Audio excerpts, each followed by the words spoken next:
Hello दोस्तों, मैं Ruby Nautiyal अपने YouTube चैनल में आप सभी लोगों का स्वागत करती हूं। तो आज के नए टॉपिक में फिर से आपके सामने लेकर उपस्थित हो गई हूं। हमारा जो ये टॉपिक चल रहा है, यह चल रहा है हिंदी की पत्र एवं पत्रिकाएं। बहुत ही महत्वपूर्ण टॉपिक है। इससे पहले हमने जो फर्स्ट पार्ट हमारा, उसमें हमने देखा था हिंदी की पत्र पत्रिकाओं को 6 भागों में, जहां हमने सबसे पहले देखा था भारतेंदु पूर्व युगीन की पत्र एवं पत्रिकाएं। ये हम पहले भाग में देख चुके हैं। आज हम देखेंगे भारतेंदु युगीन की पत्र एवं पत्रिकाएं, फिर हम देखेंगे द्विवेदी युगीन, फिर हम देखेंगे आपकी छायावादी, छायावादोत्तर और समकालीन पत्र एवं पत्रिकाएं। तो आज हमारा ये सेकंड वीडियो है पत्र पत्रिकाओं का, जिसमें हम देखेंगे भारतेंदु युगीन की पत्र एवं पत्रिकाएं। ये भारतेंदु हरिश्चंद्र के नाम से ही इस युग का नाम पड़ा है और भारतेंदु युग के प्रवर्तक भी भारतेंदु हरिश्चंद्र जी है। तो इनकी बहुत ही महत्वपूर्ण पत्र एवं पत्रिकाएं भी है। तो उन्हीं पत्रिकाओं को हम देखेंगे, साथ ही हम अन्य महत्वपूर्ण पत्रिकाओं को भी देखेंगे। तो चलिए शुरुआत करते हैं आज के नए वीडियो की। सबसे पहले हम देखेंगे भारतेंदु युगीन की पत्र एवं पत्रिकाएं 1868 से लेकर 1900 ईस्वी तक। इस युग में जो भी पत्र एवं पत्रिकाएं छपी, उन सबको हम देखेंगे, जितनी भी महत्वपूर्ण पत्र एवं पत्रिकाएं हैं। सबसे पहली जो पत्रिका है कवि वचन सुधा, भारतेंदु हरिश्चंद्र जी इसके संपादक है। इसका प्रकाशन वर्ष है 1868 में। ठीक है। आरंभ में यह मासिक पत्रिका थी, फिर यह पाक्षिक पत्रिका हो गई यानी 15 दिन की, फिर यह अंत में साप्ताहिक पत्रिका हो गई। ठीक है। अगर इसकी बात करें तो यह इतनी लोकप्रिय हो गई थी, लोकप्रिय के कारण ही जो है यहाँ पहले मासिक, फिर पाक्षिक और फिर साप्ताहिक हो गई। यहाँ एक साहित्यिक, समाचार और राजनीतिक पत्रिका थी। शुरुआत में इस पत्रिका में पुराने कवियों की रचनाएं छपती थी, जैसे कि कबीर की ग्रंथावली हो गया, आपका रासो साहित्य हो गया, और आपका जैसे बिहारी जी के दोहे हो गए। ये सब इसमें पहले छपा करता था। इतनी ज्यादा लोकप्रियता बढ़ गई कि नए कवियों के जो लेख हैं वो भी इसमें छपने लग गए थे। अगर बात करें तो 1 सितंबर 1873 को यह साप्ताहिक हो गई थी और 7 वर्षों तक इसका संपादन भारतेंदु हरिश्चंद्र जी ने किया और फिर इन्होंने अपने दोस्त को यह सौंप दिया। दोस्त का नाम था चिंतामणि। ठीक है। तो चिंतामणि को इन्होंने यह सौंप दिया और उसके बाद इन्होंने एक नई पत्रिका निकाली उसी समय, उसी काल 1873 में ही, हरिश्चंद्र मैगजीन। ठीक है। हरिश्चंद्र मैगजीन बहुत ही महत्वपूर्ण पत्रिका है। इसकी बात करें तो यहाँ एक मासिक पत्रिका थी, साथ ही इसमें साहित्यिक, वैज्ञानिक, राजनीतिक, धार्मिक और पुरातत्व संबंधी लेख इसमें छपा करते थे। अन्य इसमें निबंध, नाटक, उपन्यास, कहानियां, ये सब इसमें छपा करता था। बहुत ही महत्वपूर्ण है ये। इसका जो मूल स्वर था वह देशभक्ति और अंग्रेजी शासन, यानी जो अंग्रेजी शासन उस समय पे जो गलतियां करता था उसको उजागर करना इस पत्रिका का महत्वपूर्ण काम था। इसके बाद देखेंगे कि इसमें एक यति वैश्य संवाद के कारण ब्रिटिश सरकार ने इसे अश्लील घोषित कर दिया और इसकी सरकारी खरीद बंद कर दी। ठीक है। परंतु इसमें कुछ चर्चित लेख छपे, जिसमें से हम देखेंगे कि 5वां पैगंबर जो भारतेंदु हरिश्चंद्र द्वारा कृत है, कविराज की सभा जो मुंशी ज्वाला प्रसाद कृत है, अद्भुत अपूर्ण स्वप्न जो तोताराम कृत है, आपका रेल का विकट खेल बाबू काशी प्रसाद कृत है, आदि शामिल है इस पत्रिका में। ठीक है। आगे चलकर इस पत्रिका का नाम हो जाता है हरिश्चंद्र मैगजीन। आगे इस पत्रिका का नाम क्या हो जाता है? हरिश्चंद्र चंद्रिका। पर इसका स्वतंत्र अस्तित्व जो है आर्थिक संकट के कारण खत्म कर दिया गया और अंत में इसका नाम जो होता है वो मोहन चंद्रिका के नाम से यह प्रकाशित होता है। और भारतेंदु जी को हरिश्चंद्रिका से इतना ज्यादा लगाव था कि उन्होंने जो है एक नवोदित हरिश्चंद्रिका के नाम से एक पत्रिका पुनः प्रकाशित की, जिसके सिर्फ 2 अंक ही निकले थे। तत्पश्चात उनका देहांत हो गया। ठीक है। तो देखिए, एक बार फिर से देखते हैं कि यह हरिश्चंद्र जो मैगजीन है, यह मासिक पत्रिका थी। इसमें साहित्यिक, वैज्ञानिक, राजनीतिक, धार्मिक और पुरातत्व संबंधी लेख, उपन्यास, नाटक, कहानी, ये सब लेख छपा करते थे। इसके जो है चर्चित लेख हमने देखे कि इसमें 5वां पैगंबर, कविराज की सभा हो गया, आपका अद्भुत अपूर्ण स्वप्न हो गया, रेल का विकट खेल, ये सब इसी में छपा करते थे। फिर इसका आगे नाम चलकर हरिश्चंद्र चंद्रिका हो गया था और इसका स्वतंत्र अस्तित्व जो है आर्थिक संकट के कारण खत्म हो गया था। इसका नाम जो है मोहन चंद्रिका के नाम से प्रकाशित हुआ। आगे चलकर जो है भारतेंदु जी ने हरिश्चंद्रिका से इतना लगाव था इनको कि इन्होंने पुनः जो है नवोदित हरिश्चंद्र चंद्रिका के नाम से एक पत्रिका को प्रकाशित किया पुनः। ठीक है, जब ये बंद हो गई थी तो इनको इतना लगाव था कि इन्होंने नवोदित हरिश्चंद्र चंद्रिका के नाम से जो है पुनः इसको प्रकाशित कर दिया। और जैसे ही 2 अंक निकले थे इस पत्रिका के, उसके बाद हरिश्चंद्र जी का देहांत हो गया। ठीक है, अब कहा जाता है कि भारतेंदु जी एक विधि पत्रिका का प्रकाशन करना चाहते थे जिसका नाम है नीति प्रकाश। नीति प्रकाश के नाम से वो एक विधि यानी कानून से संबंधित पत्रिका का प्रकाशन करना चाहते थे। इसका पता चलता है हरिश्चंद्र के जो हरिश्चंद्र मैगजीन थी इसके 1875 में जो अंक छपा था उस अंक से ये पता चलता है कि हरिश्चंद्र जो है, जो भारतेंदु हरिश्चंद्र जी है, वो एक नीति प्रकाश के नाम से एक विधि पत्रिका निकालना चाहते थे। आगे हम एक महत्वपूर्ण पत्रिका और देखेंगे। इनकी तीसरी जो पत्रिका थी वह बाला बोधनी थी, वो भी बहुत ही महत्वपूर्ण है। वो मैंने अन्य पत्रिकाओं में उसका नाम लिखा हुआ है। इसके बाद हम देखेंगे थर्ड मित्र विलास, ये भी महत्वपूर्ण पत्रिका थी। कन्हैया लाल द्वारा यह संपादित होती है और यह पत्रिका जो है सनातन धर्म की समर्थक पत्रिका थी। किस धर्म की? सनातन धर्म की समर्थक पत्रिका थी, जो कहां से प्रकाशित हुई थी?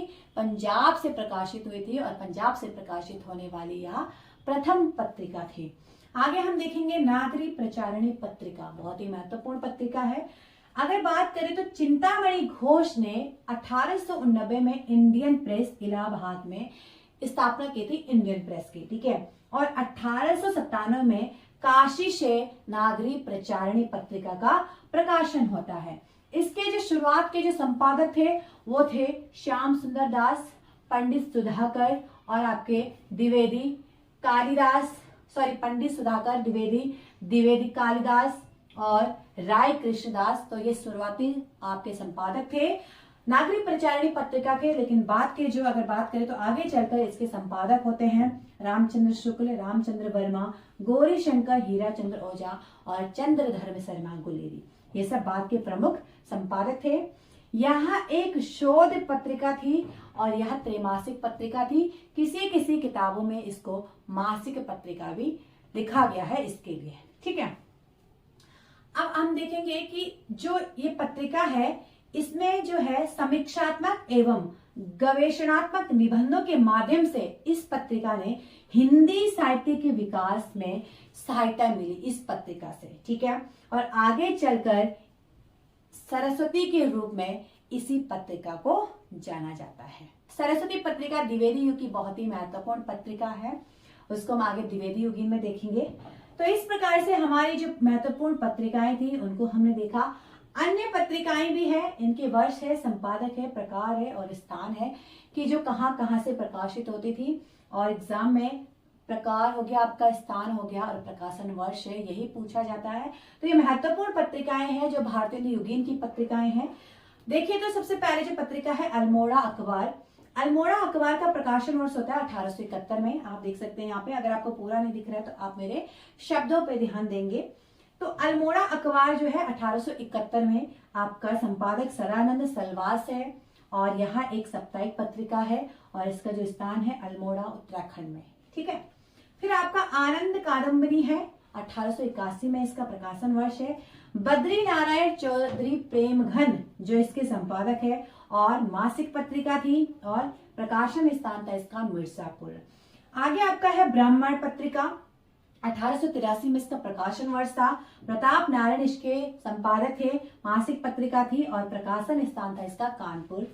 फिर हम देखेंगे हिंदी प्रदीप, बहुत ही महत्वपूर्ण पत्रिका है, 1877 में इसका जो है आपका प्रकाशन वर्ष है और बालकृष्ण भट्ट इसके संपादक है, मासिक पत्रिका ये भी है और प्रयाग से प्रकाशित होती थी। आपका है बाला बोधनी, जैसे कि मैंने आपको बताया था भारतेंदु हरिश्चंद्र की 3 महत्वपूर्ण पत्रिकाएं, कवि वचन सुधा, आपके हरिश्चंद्र मैगजीन और आपकी बाला बोधनी, तीनों ही महत्वपूर्ण पत्रिकाएं थी भारतेंदु हरिश्चंद्र की। बाला बोधनी का प्रकाशन वर्ष आपका 1874 में है और भारतेंदु हरिश्चंद्र इसके संपादक थे, मासिक पत्रिका थी और बनारस से इसका प्रकाशन होता था। अगली पत्रिका है भारतोदय। भारतोदय का जो प्रकाशन वर्ष है 1885 में है। इसके जो संपादक है सीताराम शर्मा है और यहाँ एक दैनिक पत्रिका थी, कानपुर से प्रकाशित होने वाली पत्रिका थी। भारत बंधु एक पत्रिका है, इसका प्रकाशन वर्ष है 1874। बाबू तोताराम इसके संपादक थे। साप्ताहिक पत्रिका थी और अलीगढ़ से प्रकाशित होती थी। सदादर्श एक पत्रिका है भारतीय न्यूगीन की, 1874 में है, इसका प्रकाशन वर्ष है। लाला श्रीनिवास दास इसके संपादक हैं और यह एक मासिक पत्रिका जो काशी से प्रकाशित होती थी।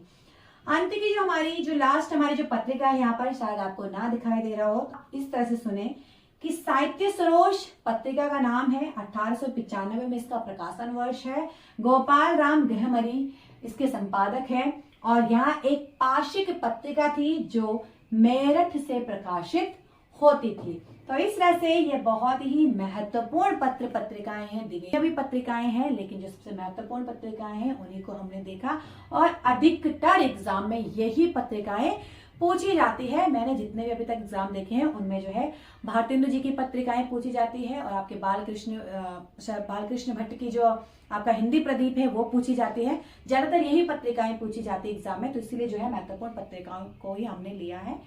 अब हम देखेंगे कुछ एक दो महत्वपूर्ण तथ्य थे, जैसे कि सुगृहिणी एक पत्रिका है और इसके जो संपादक है हेमंत कुमारी है और हेमंत कुमारी एक महिला थी जो प्रथम महिला संपादक मानी जाती है। भारतोदय जो एक पत्रिका है हिंदी की दूसरी दैनिक समाचार पत्र इसे कहा जाता है। अब ये जो पॉइंट है कि अंग्रेजी सरकार ने अनेक सरकारी विभागों के लिए भारतेंदु की तीनों पत्रिकाएं, जैसे कि मैंने आपको बताया था, कवि वचन सुधा, हरिश्चंद्र चंद्रिका जिसका कि पहला नाम हरिश्चंद्र मैगजीन भी है, और बाला बोधनी, ये तीन पत्रिकाएं हैं, बहुत ही महत्वपूर्ण पत्रिकाएं थी। इन तीनों पत्रिकाओं की जो सरकार थी उस टाइम की अपने सरकारी विभागों के लिए 100 प्रतियां नियमित खरीदती थी। ये इतनी चर्चित पत्रिकाएं थी भारतेंदु हरिश्चंद्र जी की। तो इस तरह से जो है कुछ महत्वपूर्ण तथ्य, कुछ हमने महत्वपूर्ण पत्रिकाओं को देखा जो कि भारतेंदु युगीन की पत्र एवं पत्रिकाएं हैं। नेक्स्ट वीडियो में हम देखेंगे द्विवेदी युगीन की पत्र एवं पत्रिकाएं, उसमें भी बहुत ही महत्वपूर्ण पत्र एवं पत्रिकाएं हैं, उसको हम देखेंगे अगली वीडियो में। तो आज की इस वीडियो को हम यहीं तक रखते हैं। आई होप आपको मेरा आज का वीडियो पसंद आया होगा। तो अगर आपको मेरी आज की वीडियो पसंद आती है तो आप मेरे चैनल को सब्सक्राइब कीजिए, वीडियो को लाइक कीजिए, शेयर कीजिए अपने दोस्तों के साथ। मिलती हूँ आपको एक नई वीडियो के साथ फिर से द्विवेदी युगीन की पत्र एवं पत्रिकाओं को लेकर। तो आप मेरी इस वीडियो को जरूर लाइक कर रहे हैं, इससे जो है हम मोटिवेट होते हैं कि हम कैसा पढ़ा रहे हैं और आपको कितना समझ में आता है और क्या हमारा जो टॉपिक है आपके लिए महत्वपूर्ण है कि नहीं है। तो चलिए आज की वीडियो को यहीं पे समाप्त कर देते हैं। धन्यवाद।